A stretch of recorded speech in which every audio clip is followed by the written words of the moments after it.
Nintendo consoles for a long time have not been the place that certain genres exist or sell well or what have you.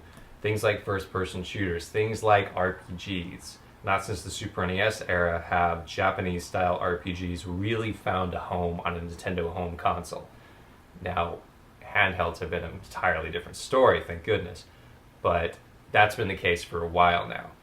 So in this day and age, people can tell what is going on in the other parts of the world. They can see what games Japan is getting, what games the European area is getting, what games are not coming to the North American soils.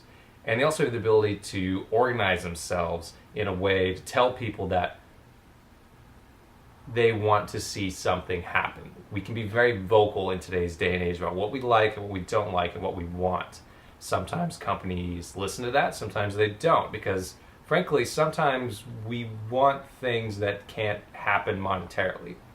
So Operation Windfall was essentially a movement to try to get certain Japanese-style RPGs that are being sold in Japan and even in the European market to come to the United States at a time when Nintendo was not selling that many games and not really getting that many games for its system. So they wanted to move the games that they wanted to buy into the United States in order to buy them.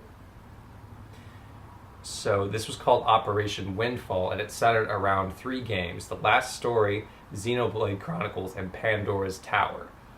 None of these games are games I have played, but it's an interesting story, so I will continue to talk about it.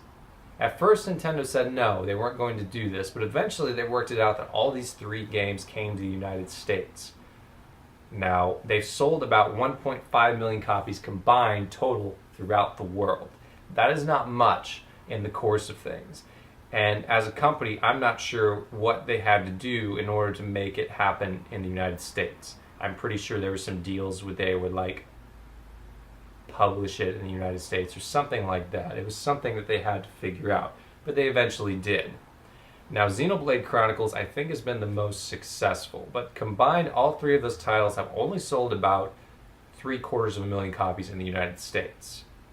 So we will see what happens, or how that operation's legacy is looked upon in a few years, but I don't know how successful it was. Xenoblade Chronicles, I said, sold the best, but now it's got this weird legacy of being the thing that a year after it's out is being sold in GameStop for $70. I don't know why. I guess they just view it as being one of those things that there's not that many of them and a lot of people really want it, so they were able to charge a higher price. It's still how much you can pay for it online. So I kind of was hoping I'd sort of pick up some of them at a cheaper price later, but I don't really know if it's going to happen just with the way my personal economics work out. But it's an interesting movement, an interesting story. We'll see if it is ever revisited again.